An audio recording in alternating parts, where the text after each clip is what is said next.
There is a road in southern Kyoto that goes nowhere in particular. It is a farm road. No lights, no markings, no houses along it. It was built for tractors, and it runs dead straight between flooded rice fields.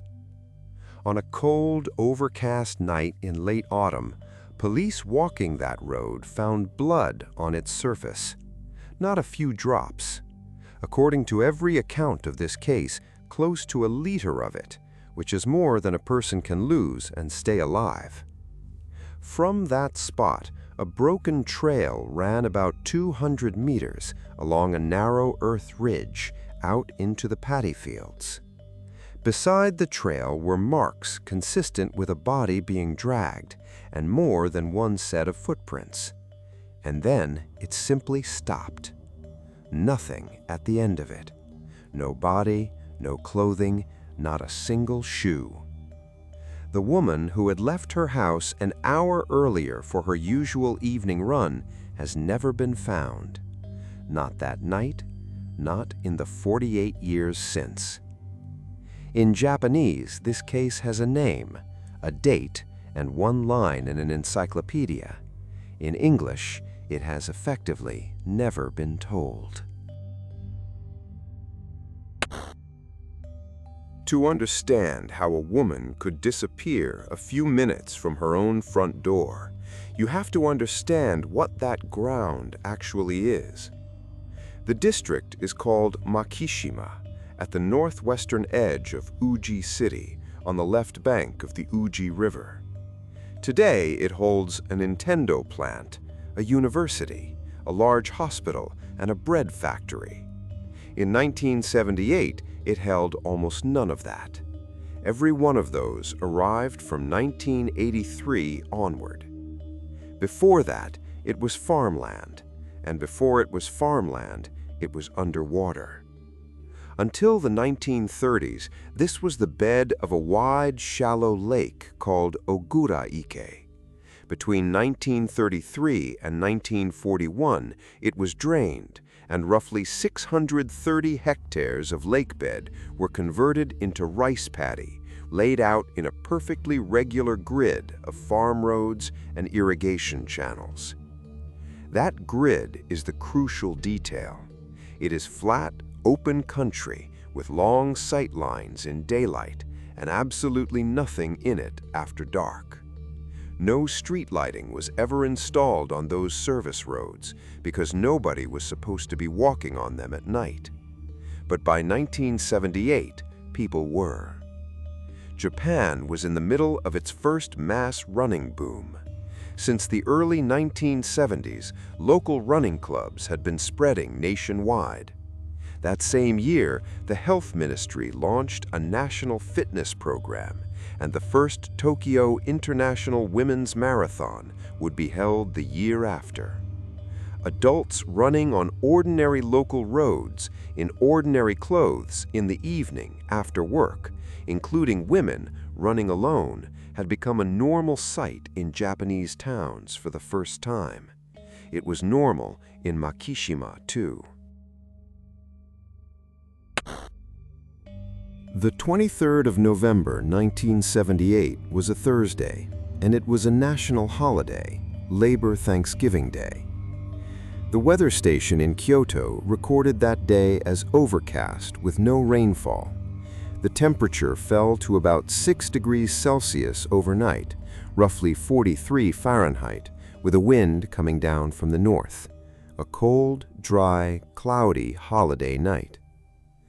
At around 9 in the evening, a 38-year-old housewife named Akiko Maeda left her home in Makishima to go running. She did this regularly, on a route she knew, at an hour she kept. Here, I have to stop and say something about how thin the record is, because it matters for everything that follows.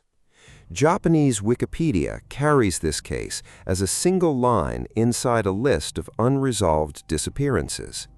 That line has no footnote attached to it at all, which is unusual on a page where most entries cite a police notice, a newspaper, or a book.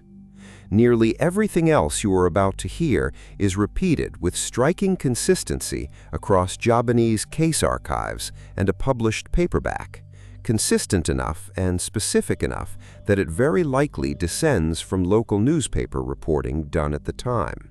But those articles are not online, and none of it could be traced to a document I could open and read.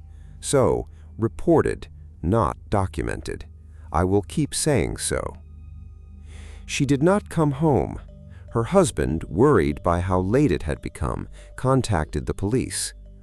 Officers retraced the route she was believed to have run, and on a farm road close to her own house, not out in some remote place, but within sight of home, they found the blood. From there, the reported details are the ones you already heard. Roughly 1 liter of blood, a trail running about 200 meters along the ridge between the paddies, leading off the road and into the fields. Drag marks, multiple sets of footprints. The blood was type O, that matched her. Investigators checked the obvious alternative first. If someone had been struck by a vehicle on an unlit farm road, there would be signs of it: skid marks, broken glass, debris, damage. There were none anywhere nearby. On that basis, police worked it as murder and abandonment of a corpse. They never found her. Think about what was sitting on that road. In evidentiary terms, it was an extraordinarily rich scene. A large quantity of biological material on an open surface with a 200-meter trail attached to it and footprints alongside.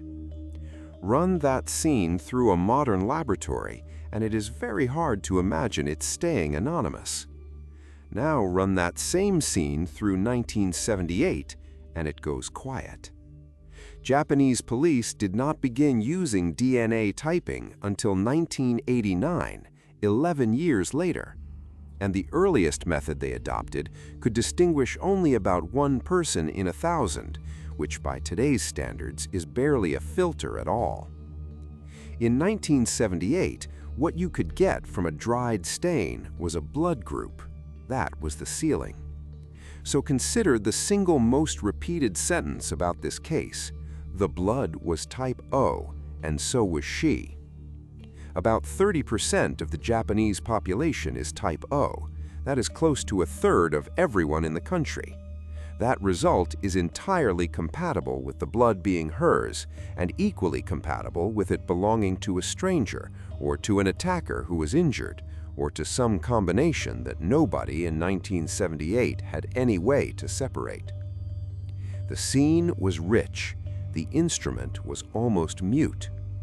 And there was nothing else to fall back on. No security cameras on farm roads, no mobile phones, no location data, no digital trace of a person's evening whatsoever. On that stretch of reclaimed lakebed, the nearest witness was a field away, and it was after 9 at night in late November. There is one more detail that circulates heavily in modern retellings of this case: a sinister blue car. I want to be straightforward about it. That detail appears prominently in the titles of Japanese videos about the case, and I could not find it in a single readable text account of the investigation. Treat it as untraceable and set it aside.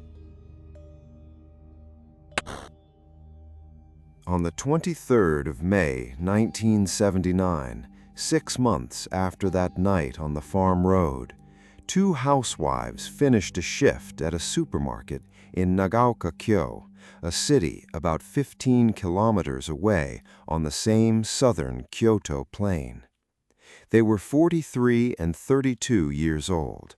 After work, they walked up a wooded hillside to gather bracken shoots, a wild spring vegetable that local people picked casually there. The slope was thick with bamboo and dim even in daylight. They did not come back. 2 days later, both were found near the summit. One had been strangled, one had been stabbed. Nothing had been taken. Both rucksacks still held an empty lunchbox, the bracken they had picked, and a wallet with money in it.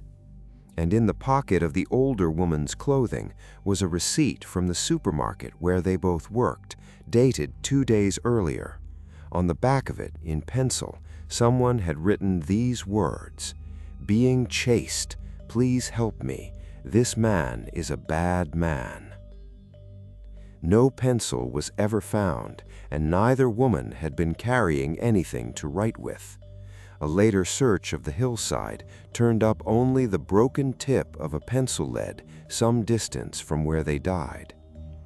The kitchen knife left at the scene carried no fingerprints, and its retail origin was never traced. The attacker's blood group was determined as type O.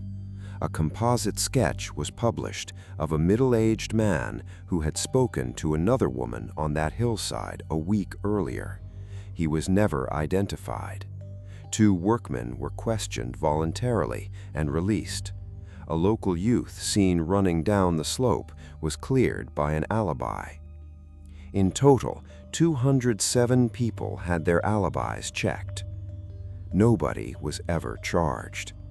On the 24th of May, 1994, the limitation period on those killings expired, and legally, the case was over. That hillside case gives us something this disappearance never had: a scene, bodies, a message written by a victim in her own hand, naming her own fear. And it still went nowhere. There is a theory that ties these together, and it is worth weighing honestly rather than just presenting. Within roughly 15 kilometers and 7 years, southern Kyoto produced 4 unresolved crimes against women and girls. In 1977, a 5-year-old girl was abducted and killed. In 1978, this disappearance. In 1979, the killings on the hillside. And in 1984, back in Nagaokakyo, a housewife was stabbed in her home, which was then set alight. The argument in favor is real. The geography is tight, the interval between 78 and 79 is short, and 2 of the cases share physical markers, blood group O, and a footprint showing a distinctively protruding second toe. But weigh the other side properly. Type O is 3 people in 10. As a link between cases, it is close to worthless. The methods diverge sharply. A frenzy of blows on a hillside in daylight, a body removed from open farmland at night and never recovered, and arson indoors 5 years later. No forensic material has ever tied any 2 of them together, and no police force has ever publicly declared a connection. At the press conference on the 1984 case, the hillside killings of 1979 were not mentioned at all. So my honest reading is that the serial theory is the weakest strong-sounding idea in this case. It feels explanatory because 4 tragedies on one small plane feel like they ought to be one story. Line the dates up differently, though, and something sharper appears. In 1978, the evidence exists, and the science cannot read it. In 1989, DNA typing arrives in Japanese policing, but the material on that road is 11 years gone. In 2005, the limitation period for murder is extended from 15 years to 25, written so that it does not reach backward. Then, in 2010, the limitation period is abolished outright, and again, deliberately, it reaches back only as far as 1995 and no further. Every single improvement arrived after the door it would have opened had already closed. That is not bad luck. That is the actual shape of this case and of a great many cases from that decade. The evidence outlived the ability to use it, and then the law outlived the evidence. So what do you think this case really is? One piece of a pattern that nobody ever proved, or a single night on a farm road that simply outran the tools of its time? Today, that stretch of Makishima is not farmland anymore. The grid of paddy fields the trail ran into has largely been built over. Factories, a campus, a hospital, wide roads with lighting on them. There is no body. There has never been a charge. The case does not appear on the list of unsolved cases for which Kyoto police currently appeal to the public. That list holds 7 cases, and all of them from 1996 or later, because those are the ones the law can still reach. She would be 86 years old. What remains is one uncited line in an encyclopedia, a set of details that have been passed carefully from account to account for nearly 50 years, and a road that was dark because nobody was ever supposed to be out there. She was.